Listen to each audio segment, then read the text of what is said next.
আজকে কথা বলবো ওয়ার্ল্ড কাপের এক ইন্টারেস্টিং ম্যাচ নিয়ে। সালটা ছিল 2011, যেখানে ইন্ডিয়ার হয়ে প্রথম ব্যাটিং করতে আসে সেহবাগ এবং সচিন টেন্ডুলকার, এবং তারা এসে প্রথমে আক্রমণাত্মক ব্যাটিং শুরু করে এবং মাত্র 10 ওভার শেষে তারা 87 রান আদায় করে নেয় এবং তারা দুজনই হাফ সেঞ্চুরি পূরণ করে নেয়। কিন্তু এরপরই সেহবাগ আউট হয়ে যায়।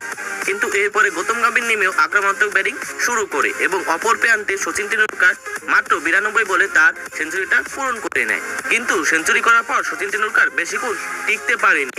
অপর প্রান্তে থাকা গৌতম গম্ভীর নেক্সট ওভারে আউট হয়ে যায় এবং এরপরে ইউসুফ পাঠানও একই ওভারে আউট হয়ে যায়। এরপর থেকে ইন্ডিয়ার উইকেট পড়া শুরু হয় এবং যেখানে মনে হইতেছিল প্রথমে যে ইন্ডিয়া 350 রান করতে পারবে, সেখানে তারা 296 রানে অল আউট হয়ে যায় এবং সাউথ আফ্রিকার হয়ে প্রথমে ব্যাটিং এ আসে হাশি আমলা এবং স্মিথ, কিন্তু মাত্র 41 রানের মাথায় আউট হয়ে যায় স্মিথ। এরপরে সাউথ আফ্রিকার হাল ধরে জ্যাক ক্যালিস এবং হাশি আমলা, কিন্তু হাশি আমলা মাত্র 61 রান করে আউট হয়ে যায়। এরপরে সাউথ আফ্রিকার হাল ধরে এবি ডিভিলিয়ার্স, কিন্তু অপর প্রান্তে জ্যাক ক্যালিস 2 রান নিতে গিয়ে রান আউট হয়ে যায় এবং সাউথ আফ্রিকা আবারও চাপে পড়ে যায়। কিন্তু এবি ডিভিলিয়ার্স অনেক দায়িত্বশীল ব্যাটিং করতেছিল, কিন্তু এবি ডিভিলিয়ার্সও বেশিক্ষণ টিকতে পারেনি, সেও আউট হয়ে যায়। এরপরে জেপি ডুমনি আউট হয়ে যাওয়ার পর সাউথ আফ্রিকা সম্পূর্ণভাবে চাপে পড়ে যায়। কিন্তু লাস্টের দিকে ফ্যাফ ডু প্লেসির দায়িত্বশীল ব্যাটিং এবং রবিন পিটারসনের ঝড়ো ব্যাটিং এর কারণে সাউথ আফ্রিকা এই জয়টি ছিনিয়ে নিতে পেরেছে, যা ছিল অবিশ্বাস্য।